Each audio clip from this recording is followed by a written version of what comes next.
Hi everyone. सो कैसे हैं सब? बढ़िया, ऑल गुड। तो आज हम स्टार्ट करेंगे शोल्डर का वर्कआउट। एंड आज का बेसिकली टॉपिक क्या है शोल्डर को लेके। कई लोगों को ना एक चीज़ की प्रॉब्लम रहती है कि सपोज लाइक हम शोल्डर कर रहे हैं या कुछ भी कर रहे हैं, तो कईयों का एक ऐसा होता है कि एक पार्ट थोड़ा ज़्यादा ग्रो करता है और एक पार्ट थोड़ा कम ग्रो करता है। मीन्स कि दोनों प्रॉपर एक सिमेट्री में नहीं होते, तो उनको प्रॉब्लम रहती है इससे कि यार ये चीज़ बड़ा है और ये चीज़ छोटा है। तो मैं अपने अकॉर्डिंगली जो मैं उनको सजेस्ट करूँगा कि जो आज हम शोल्डर का वर्कआउट करेंगे उसको हम सिंगल हिट करने की कोशिश करेंगे। मीन्स कि आज हम जो भी वर्कआउट करेंगे वो सिंगल हैंड करेंगे। सिंगल हैंड मीन्स कि डंबल से ही करेंगे सारा एक्सरसाइज, और दोनों हाथों में ही डंबल्स रहेंगे प्रॉपरली। एंड उसमें क्या रहेगा कि हम सिंगल हैंड हिट करेंगे। अगर सोचो, अगर हम डंबल प्रेस हिट कर रहे हैं तो सिंगल हैंड से डंबल हिट करेंगे यहाँ से, देन राइट एंड लेफ्ट अलग अलग, same as it is side raise and front raise and upright row and shrugs या आर्नल प्रेसेस। अगर जो भी हम करेंगे आज हम सिंगल हिट करेंगे, जिससे कि दोनों पार्ट में इक्वली ही मतलब कि प्रेशर बिल्ड हो। क्योंकि क्या होता है कि हमारा एक जो पार्ट होता है वो वीक होता है और एक थोड़ा स्ट्रांग होता है। बेसिकली वीक एंड स्ट्रांग कुछ भी नहीं होता है। मेनली क्या होता है कि जो हम हैंड ज़्यादा यूज़ करते हैं तो वो हाथ हमारा ज़्यादा मूवमेंट में रहता है और दूसरा हाथ मूवमेंट में नहीं रहता, जिसकी वजह से क्या प्रॉब्लम आती है कि वो पार्ट डेवलप नहीं हो पाता, जिससे दूसरा हाथ हमारा डेवलप होता है। तो मेनली क्या होता है, अब सपोज करो अगर मैं राइटी हूँ तो अगर मेरा राइट हैंड अगर अच्छे से मूव कर रहा है और लेफ्ट नहीं कर रहा, तो आप ये मत सोचना कि आपका जोन सा वाला हाथ स्ट्रांग है वो वाला हाथ आपका अच्छा होगा, बेटर होगा। ऐसा नहीं होता। जो हाथ आपका स्ट्रांग नहीं है वो ज़्यादा बेटर होगा। क्यों? रीज़न बीन मैं बताता हूँ। जैसे सपोज करो अगर हम बारबल एक्सरसाइज या कुछ भी करेंगे, डंबल से भी अगर हम बोथ हैंड कर रहे हैं या दोनों एक साथ लगा रहे हैं, तो मेनली जो मेन कमज़ोर हाथ होता है उसको सपोर्ट देने के लिए क्या होता है कि दूसरा हाथ ज़्यादा काम करता है। मीन्स कि अगर ये वाला हाथ अगर ज़्यादा वीक है तो ये ज़्यादा इस टाइम पे काम करेगा कि हाँ मैं वीक हूँ, तो ये प्रेशर ज़्यादा बिल्ड करेगा रेदर देन ये वाला बिल्ड करे जो स्ट्रांग है। तो मेनली क्या होता है कि जो वीक पॉइंट है कि अगर मेरा इसका डेवलप अच्छा, अगर बाइसेप्स का अगर इसका डेवलप अच्छा है तो राइट का कम होगा। क्यों? क्योंकि ये स्ट्रांग है और ये वीक है, तो वीक वाला ज़्यादा स्ट्रांग होता है और स्ट्रांग वाला ज़्यादा कम दिखती है उसकी सिमेट्री। तो मेनली आज हम क्या करेंगे, सिंगल हैंड ही हिट करने की कोशिश करेंगे।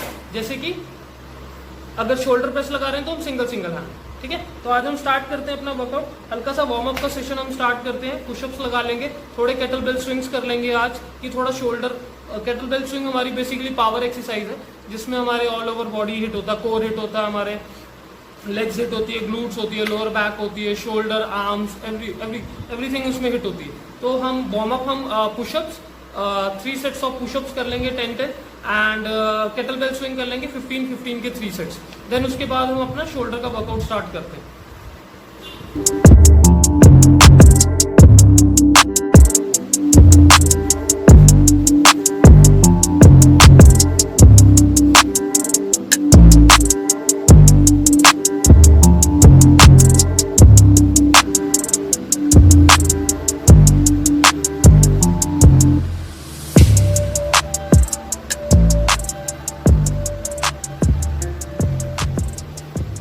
So guys, I am starting with shoulder dumbbell presses and मैं उसको सिंगल हैंड ही करूँगा, तो आप देखते रहना प्रॉपर पोस्चर।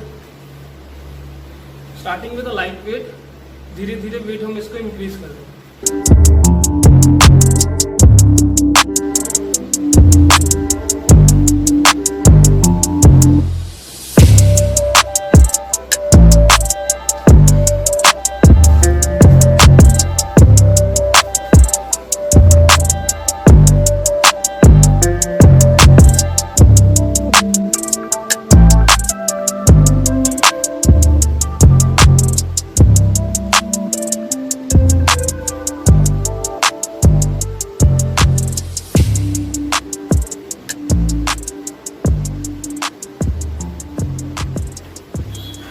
स्टार्टिंग सेट्स में आपको थोड़ा सा बैलेंसिंग का थोड़ा सा प्रॉब्लम रहेगा, पर धीरे धीरे आप उसमें स्टेबल हो जाओगे, आपको समझ आ जाएगा कि कैसे बैलेंस करना है। मेनली फोकस करना है अपने मसल पे, शोल्डर मसल पे जहाँ आपको हिट करना है। सारा कंसंट्रेशन ही आप शोल्डर पे लगाना कि आपने जहाँ हिट करना है।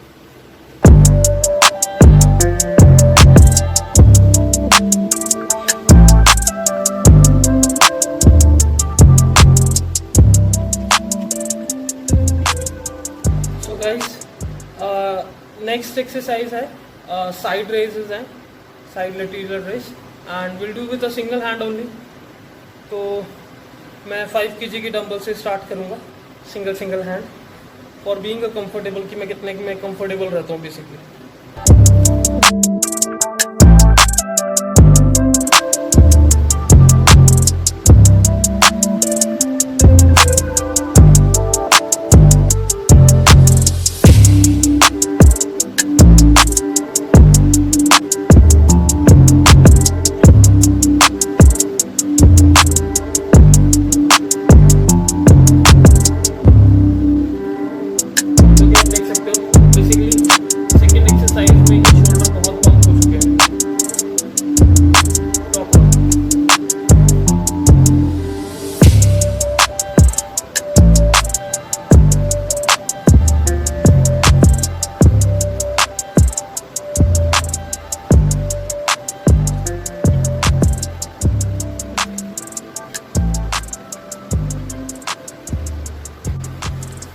सो गाइस, जो नेक्स्ट एक्सरसाइज है वो है अपनी टी रेजेस।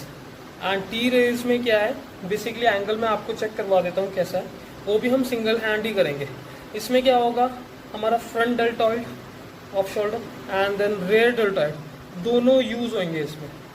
तो एक ही टाइम पे हम 2 मसल एग्जैक्टली शोल्डर के हिट करेंगे, एंड इससे हमें ये होता है कि जो रेयर फ्लाई हम लगाते हैं वो फिर लगाने की ज़रूरत नहीं है, क्योंकि हमने इसी से डंबल से ही हमने उसको हिट कर लिया। तो मैं एग्जैक्टली दिखाता हूँ कि टी रेजेस कैसे लगाना है। It's not a game, it's a rich thing.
Basically हम इसको जो बिगनर्स हैं, सपोज लाइक जिनको पहली बार लगा रहे हैं जो भी है, तो आप सिंगल हैंड करके भी अगर आप सपोज लगा रहे हो तो इसके 3 फेसेस हो जाएंगे। पर डिफ़िकल्ट करने के लिए आप इसको जैसे मर्जी डिफ़िकल्ट कर सकते हो, वेट इंक्रीज कर सकते हो, वेरिएशन चेंज कर सकते हो। तो अगर सपोज करो सिंगल हैंड लगा रहे हैं, अगर सपोज हम बिगनर हैं तो 1 गो गए, देन दूसरे हाथ से लगा लेना। मैं एक ही हाथ से बार बार इसलिए लगा रहा हूँ क्योंकि मेरा मसल अच्छे से हिट हो जाए, और अगर जो थोड़े से एडवांस आ जाते हैं तो दोनों हाथ से एक साथ करके लगा सकते हैं। मैं आपको दोनों करके एक हाथ से भी करके दिखा देता हूँ। एंड जो अभी लगा रहे थे हम वो सिंगल हैंड करके लगा रहे थे। उसके बाद इसकी वेरिएशन आप वेट इंक्रीज कर सकते हैं जैसे आपको ठीक लगे, 5 kg तक जा सकते हो, 10 kg तक जा सकते हो।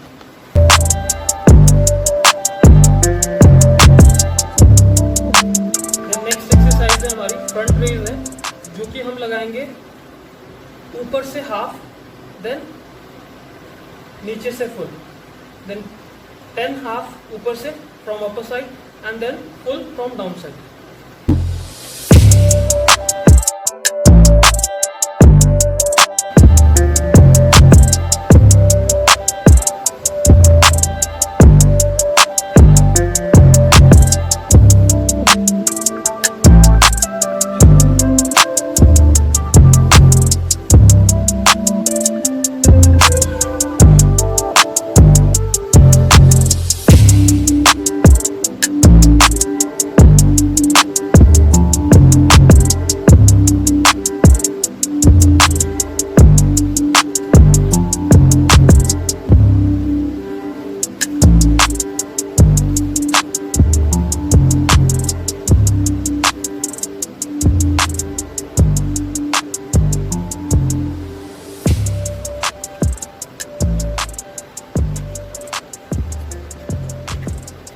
सो गाइस जो अब नेक्स्ट एक्सरसाइज है वो अपराइट रो है एंड वो है सिंगल हैंड। ये मैंने जो फ्रंट रेज जो मैंने हिट किए थे डबल हैंड इसलिए किए थे क्योंकि मैंने इससे पहले जो टी रेजेस किए थे वो सिंगल हैंड किए थे। तो मैं बस इसको हिट करने के लिए फ्रंट डेल्टॉइड को हिट करने के लिए मैंने डबल लगाया कि थोड़ा सा पंप अच्छा आए और मसल में अपना ब्लड रश अच्छा से हो, तो इसकी वजह से मैंने डबल हैंड करके लगाया। नेक्स्ट जो अपराइट रो है वो सिंगल हैंड है एंड जो हमारी श्रग्स होएगी वो भी सिंगल सिंगल हैंड होगी। It's not a game, it's a rich thing.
So guys last exercise है मेरी श्रग्स एंड ये भी मैं सिंगल हैंड से ही करूँगा। तो बेसिकली घर पे कर रहा हूँ तो मेरे पास जितना भी हैवीएस्ट डंबल है 20 kg मेरे पास हैवीएस्ट डंबल है एंड बहुत लोगों के पास अपॉर्चुनिटीज़ हैं। अगर घर पे अगर डंबल नहीं है हैवी तो आप जो एक पिट्ठू बैग होते हैं आपके, सपोज लाइक मेरे यहाँ पड़ा हुआ पिट्ठू बैग मैं मॉर्निंग में लेके जाता हूँ, तो उस पिट्ठू बैग के अंदर आप बुक्स भर सकते हैं या छोटे छोटे अगर थोड़ा सा अगर अच्छा बैग है आपके पास तो आपके पास छोटे छोटे जितने भी डंबल्स पड़े हैं 5 kg 10 kg अगर उसको लोड कर सकते हो उसके अंदर, तो लोड करके दोनों जो उसके बैग्स के तनिए होते हैं उसको पकड़ के उससे श्रग्स लगा सकते हो ईजिली। अगर वो भी नहीं है तो आप छोटी छोटी चीज़ें बहुत सारी कर सकते हो। अपना बाथरूम में जाके बाल्टियों से भी अगर श्रग्स लगा सकते हो। जो लोग डेडिकेटेड है वो जैसे मर्जी भी कर लेते हैं, क्योंकि मैं भी जब स्टार्टिंग में था तो अपनी बॉडी को पंप करने के लिए तो मैं कुछ भी करता था। सपोज लाइक मैं पुशअप्स लगाता रहता था एंड ऑफिस में बैठे बैठे कुछ ना कुछ करता ही रहता था। पुशअप्स लगा लिया, बेंच में डिप्स लगा लेता था। देन एक जगह अगर मैं कहीं गया था वहाँ मेरे पास कुछ भी नहीं था तो मैं बाल्टी से अपने बाइसेप्स पंप कर रहा था, श्रग्स लगा रहा था, पुशअप्स लगा रहा था बॉडी हिट अप करने के लिए। तो आप कुछ भी, जो डेडिकेटेड पर्सन है वो कुछ ना कुछ अपना रास्ता निकाल ही लेता है वर्कआउट करने के लिए।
बेसिकली मैं वर्कआउट करते हुए मुझे बहुत टाइम हो गया और मुझे एक चीज़ बहुत खटकती है, एक मतलब कि ना पिंच करती है। कई जो वर्कआउट के लिए आते हैं या क्लाइंट्स होते हैं जो भी है XYZ जो भी डेडिकेटेड होके आते हैं, फर्स्ट ऑफ ऑल कि हमने वर्कआउट करना है, वेट रिड्यूस करना है या मसल बिल्डअप करना है, देन 15-20 दिन महीने अच्छी तरीके से वर्कआउट करेंगे। देन उसके बाद उनका रूटीन थोड़ा सा टूट जाता है। तो उस रूटीन को मोमेंटम करने के लिए प्लीज़ एक चीज़ याद रखना, कभी भी अगर आपको ऐसा लगे कि आपका मोमेंटम टूट रहा है या कुछ हो रहा है, तो आप उस डे 1 को याद करना कि आपने क्यों स्टार्ट किया था। फर्स्ट ऑफ ऑल, आप जैसे ही उस चीज़ को याद करोगे, आपके अंदर मोटिवेशन लेवल फिर से अंदर आ जाएगा। And forget about this pain and all, कि आपको पेन हो रही है, हमसे ये पेन नहीं बर्दाश्त होएगी, ऐसा वैसा। अगर आप वर्कआउट करके अपने आप को फिट नहीं रखोगे, या कुछ भी एक्सरसाइजेज या कुछ भी कर लो, वॉक हो गया या दिनचर्या के आपके बहुत सारे काम होते हैं, अगर उन सबको भी अगर आप अपने आप को एक्टिव रखोगे, तो आप अपने आप को हमेशा डॉक्टर से दूर रखोगे। या तो आप वर्कआउट करके अपने आप को फिट कर लो, या नहीं तो डॉक्टर के पास जाके आपको मेडिसिन खानी पड़ेगी। एंड पेन जो है, it's a temporary, it's not a permanent. थोड़े दिन के लिए रहती है, अपने आप धीरे धीरे चले जाएंगी वो। एंड उस पेन के वजह से वर्कआउट मत छोड़ो गाइस, क्योंकि वो पेन जो है, अपनी बॉडी को एक पानी की तरह बनाओ। पानी जैसा है ना कि जहाँ से भी देखा रास्ता बना लेती है, अपनी बॉडी को वैसे बनाओ। अपने आप ही ऑटोमेटिकली वो बॉडी आपके अकॉर्डिंग ढल जाएगी। ऐसा नहीं है कि बॉडी आपको अपने अकॉर्डिंग ढाले, आपको अपनी बॉडी को अपने अकॉर्डिंग ढालना पड़ेगा, तो आपकी बॉडी बहुत अच्छी तरीके से रिस्पॉन्स देगी। So guys, I have done with my workout and shoulder का वर्कआउट था आज हमारा।